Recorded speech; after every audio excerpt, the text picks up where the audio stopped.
we'll do the live thing first. Like,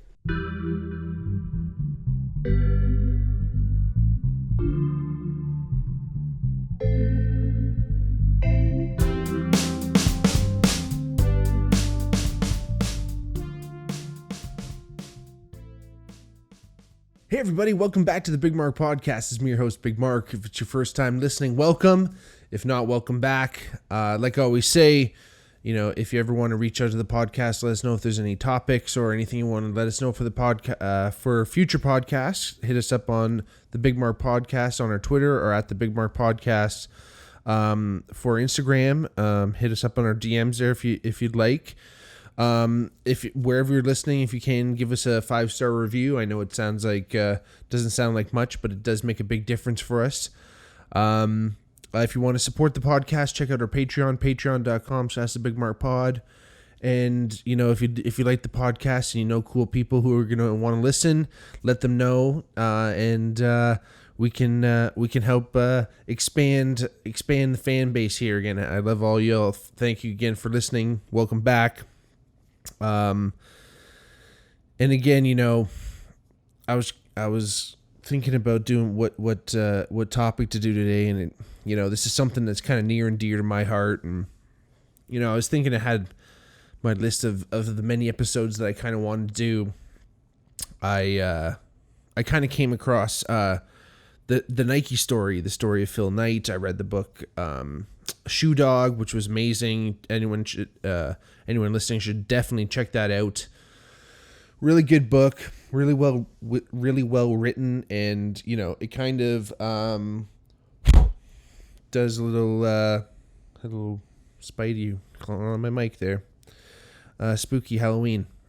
But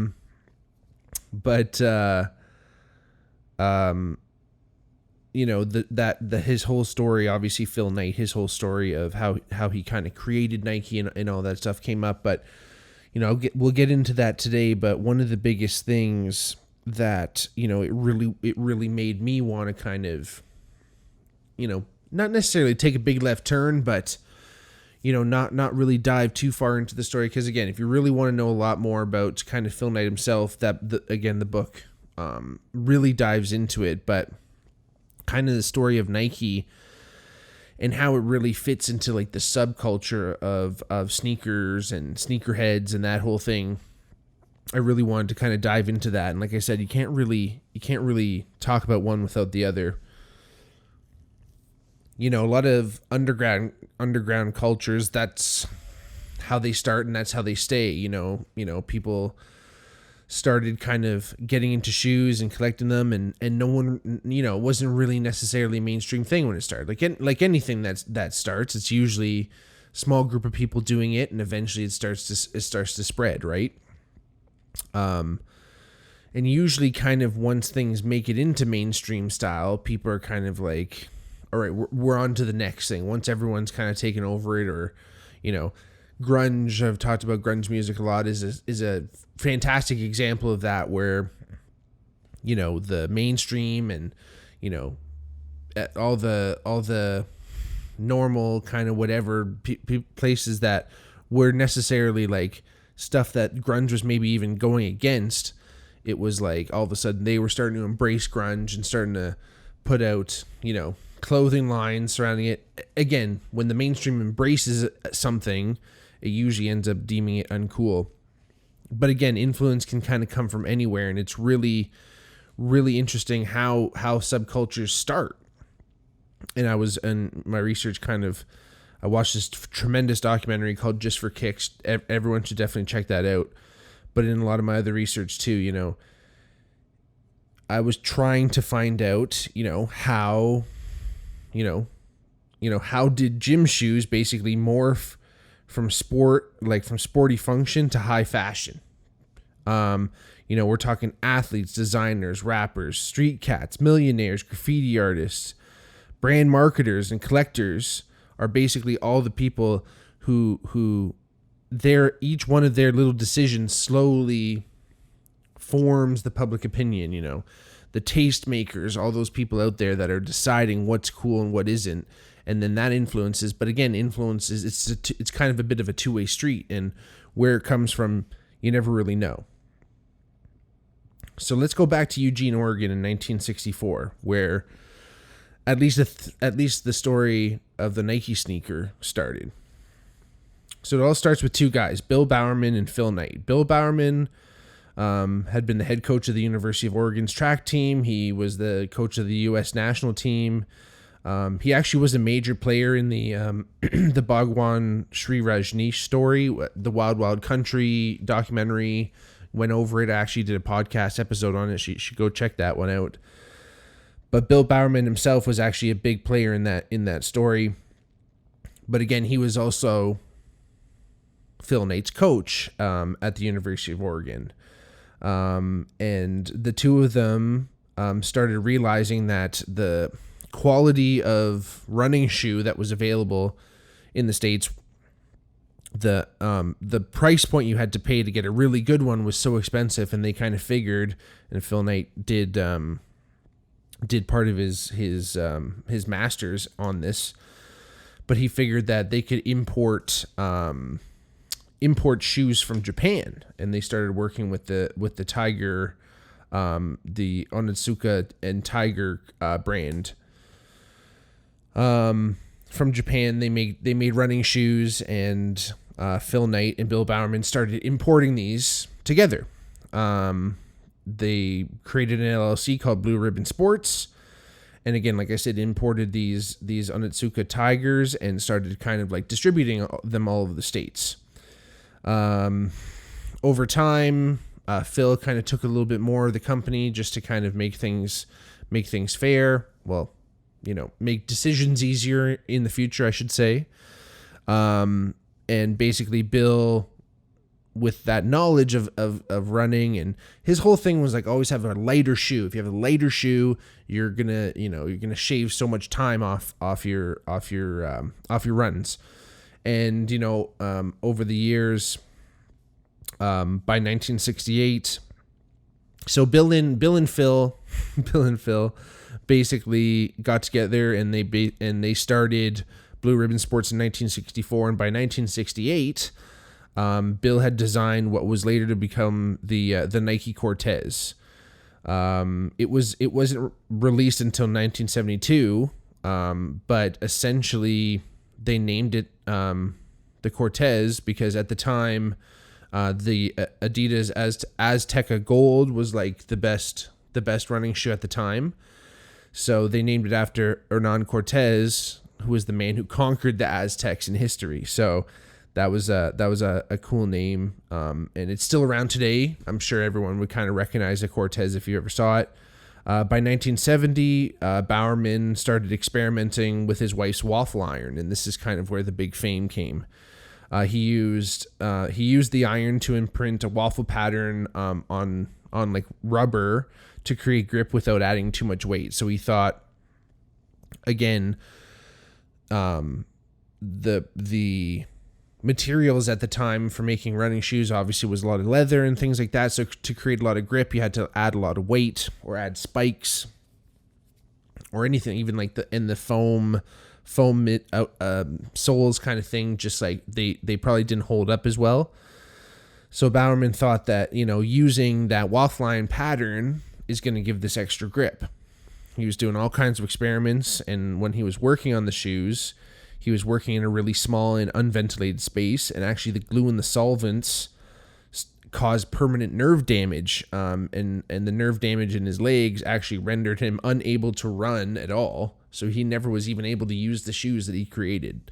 So kind of an interesting thing there. In 1971, Blue Ribbon Sports prepared to launch its own footwear line. So they kind of, got what they could out of the Tiger brand, and they wanted to kind of branch out on their own. In 1971, Carolyn Davidson designed the famed Nike swoosh. It's by far one of the most recognizable logos, and over several weeks, Davidson presented several logos to Knight. By the time he had to choose, it was kind of approaching the deadline, and he said, I don't love it, but I think it's going to grow on me. And I'm sure it's grown on him by now. Knight also renamed Blue Ribbon Sports in 1971. He named it Nike after the winged Greek goddess of victory. 1976, Nike had hired an ad agency where they produced a commercial in which no Nike product was shown. So it was a groundbreaking commercial at the time, but again, just proving how popular Nike was. And, again, they were always kind of avant-garde and they always kind of went against the grain. And by 1980, Nike had attained 50% of the market share. In 1988, their second ad agency, Whedon and Kennedy, came up with the slogan "Just Do It," which was chosen by Advertising Age as one of the top slogans of the 20th century. The reason I'm talking a lot about this is I find that essentially what makes Nike Nike is their advertising, is all that. And that's what put them out there. That's what put them in the scene. But again, like I said, it's a two-way street. So in the 1970s, that sneaker subculture was just starting. Basketball, of course, was kind of responsible for creating the whole sneaker subculture, but hip hop was actually responsible for becoming a staple style. It started with guys that used to dance, b-boys. Shoes that were comfortable to dance in kind of became the popular shoe. And the original b-boy look was the first to prominently feature, the sneaker. It was kind of, if sometimes it was the most prominent thing. The rest of your wardrobe was almost subdued, and your shoes were the main thing. And it's funny, it coming from, and like this is all coming from New York City. The basketball players playing in the street. The b-boys obviously dancing. It's all coming from New York City. And New York City, again, is a city where people are looking down. Everyone's staring down, riding the subway, your head's down, walking in the street. So everyone's looking at your shoes. So that's the only way you're going to make your statement and catch people's attention is with the shoes. Now, the people who set the trends weren't necessarily people of means. So, a subculture of cleaning your sneakers was also created. Because, again, the most important thing was, you always have to stay fresh. And, again, it's funny, my grandfather was a shoemaker too. So, I really like sneakers. I'm really into them. I don't collect them, like other sneakerheads. I'd rather be able to have them and wear them. I don't put them on the shelf or, make sure they don't get creased. I wear them until they're fucked up, and then I toss them. And again, my grandfather was a shoemaker, and it's always really important to have good shoes. I've always been raised that way, but I appreciate it. Again, it's something that's interesting. A sneaker, a running shoe, a basketball shoe, whatever you want to call it. It's almost similar, it's in that kind of category of utilitarian art. It's like a musical instrument, right? It can be beautiful on its own if you're just looking at it, right? Like a guitar, you can look at a Fender Stratocaster and be like, oh my gosh, it's beautiful. But then someone can pick it up and play beautiful music with it, right? And the shoe, is somewhat of a sporting equipment, right? Which equipment and an instrument, one and the same thing in essence. And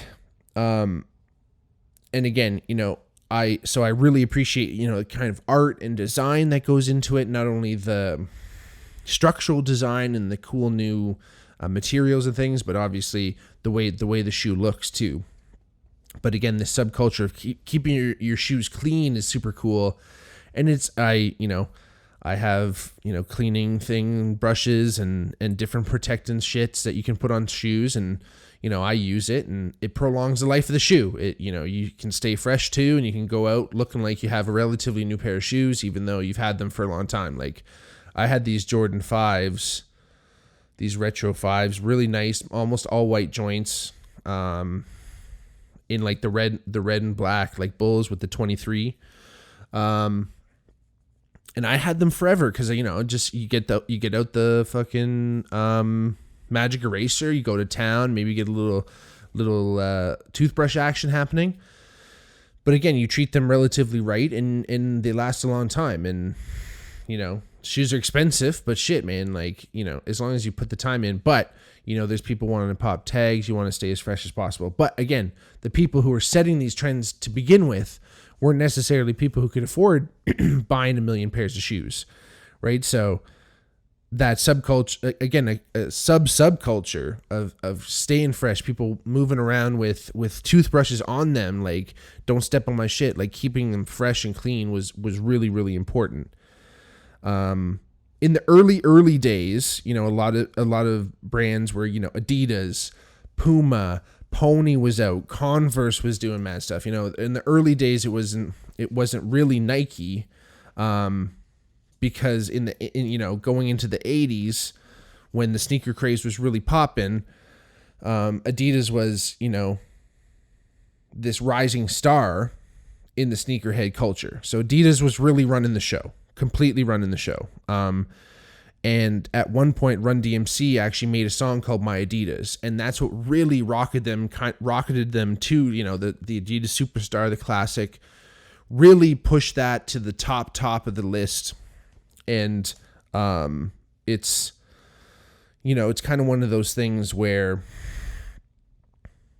life imitates art imitates life. But again, this culture where literally everyone who was going to these Run DMC shows, where hip hop was just kind of, you know, burgeoning. It was an early genre of music, and it was also bringing this whole culture and the street fashion, you know, into the music, and then that was influencing people who listen to music, and then that was influencing the street culture, and then the clothing. It was this really interesting kind of like, I don't know, again, just culture of back and forth, all this different influence, you know, between you know, the art and then the people that were out there.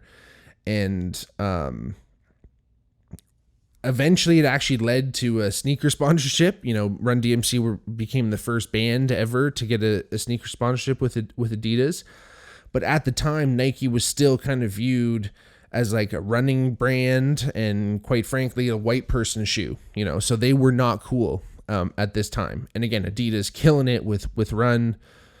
Converse also had their weapon campaign with Magic and Bird. So, you know, they were looking into sponsoring athletes, and they had sponsored a few runners.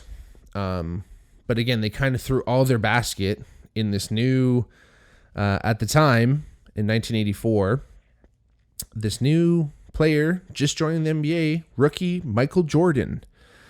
And basically they just made one of history's greatest deals. And one of the most intriguing things about the deal was, you know, the fines. So essentially, Nike and Jordan started creating the Jordan line.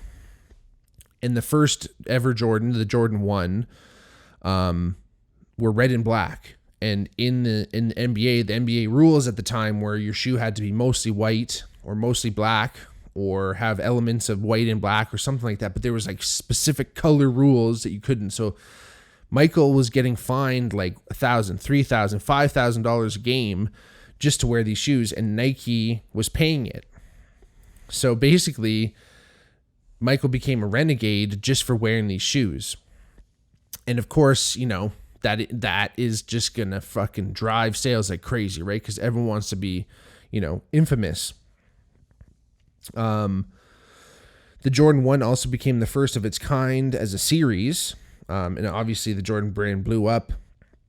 Tinker Hatfield became the new lead designer for the Jordans.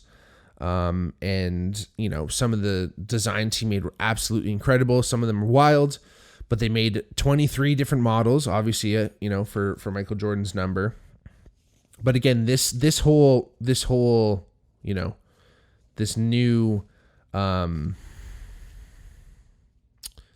of attitude that Nike had here, you know, was really catching people's eyes. And, you know, that partnership of Whedon and Kennedy, Nike, and with Tinker Hatfield and Michael Jordan and all of it, right? Like, there's something when you look at it, it's like, it's almost magical. Like, it's a match made in heaven. And then they started running this ad campaign with Spike Lee as this Mars Blackman character, and people would look forward to the new commercial, and when the new Jordan was going to come out next and the new colorway, and it just became this whole thing. And then Spike Lee directed Do the Right Thing, and the whole sneaker kind of culture was not only the whole sneaker culture thing was summed up, but this really interesting look at kind of white and black culture at the time was all summed up in this one scene in Do the Right Thing. And if you've never seen the movie, go check it out. It's fantastic. But there's a scene where there's an interaction where this black dude's walking down the street, and this white dude and he's wearing a bird t-shirt, a Larry Bird t-shirt, Boston Celtics, bumps into him, and he scuffs this man's Jordans. He scuffs, the black dude's Jordans, and the black guy's in his Lakers gear, and he's just like, yo, man, like, what the fuck? Like, you scuffed up my Jordans. And the guy's like, yo, my bad. And you could tell, like, it just, the tension was there, and it's crazy, and it's so important, like, for, this guy's shoes are important, and you fucked them up. And, realistically, if they're just cheap, shitty shoes, you're probably not going to get that mad.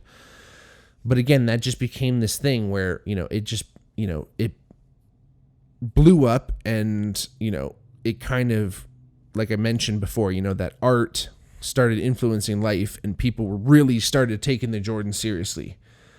And it became a status symbol. Again, they became relatively, they became relatively expensive, but they became relatively rare. And, for a long time, especially in New York City, people would rob you for your Jordans. You'd just be walking down the street, and they'd just be like, give me your Jordans. And you have to walk home barefoot. Macklemore has a song Wings, tremendous song. He's got that line in Phil Knight Tricked Us All, where it's kind of this idea where this marketing campaign was so intense and so amazing, and what they did with Jordan, how they got in and just perfectly marketed it to the people who wanted it, and created this need and this want for these shoes. And then people were fucking getting shot for them, and people were getting killed for their shoes, and you'd be worried to walk out in the street with your shoes and like not get robbed at least.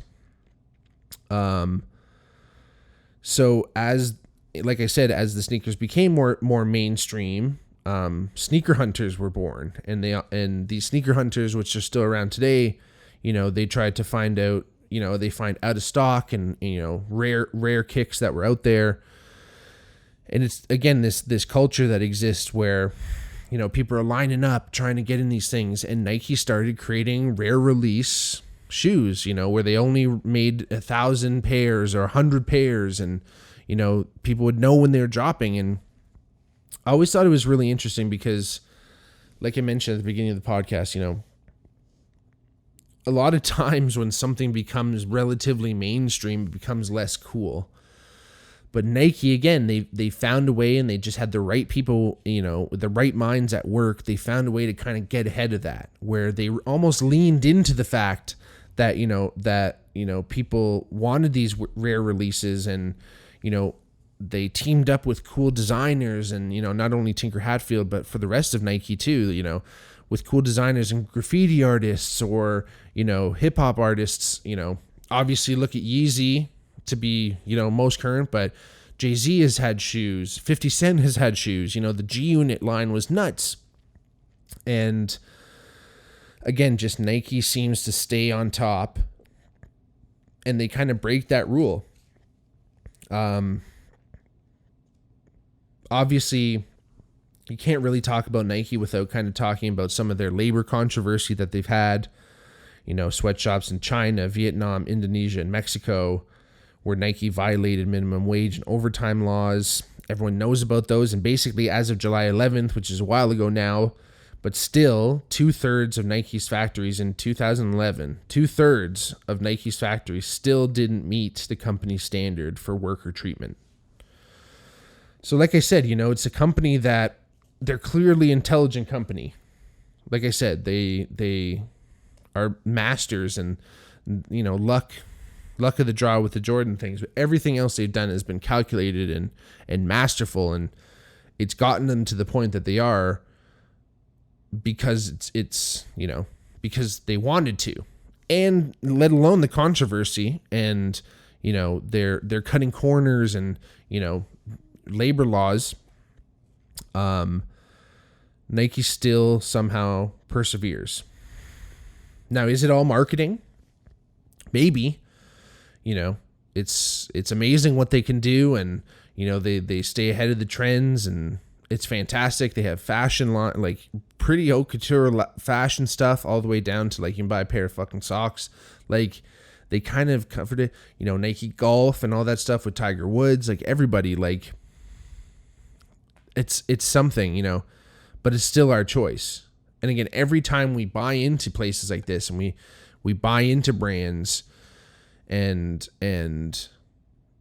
buy a piece of clothing and wear it out, we cast our vote, and we vote for having that company stay around. And as much as it's important, we can say, fuck, they shouldn't be, having, issues in their factories, and they shouldn't be charging $200 for shoes. You still fucking buy it. We kind of turn a blind eye to it to stay with the status quo. Apple, for instance, right? Look at the iPhone. It's a kind of a shit phone. The Samsung phones, some of those fucking Google phones are amazing. They got crazy cameras and shit. But Apple, the marketing's there. And again, status symbols too, right?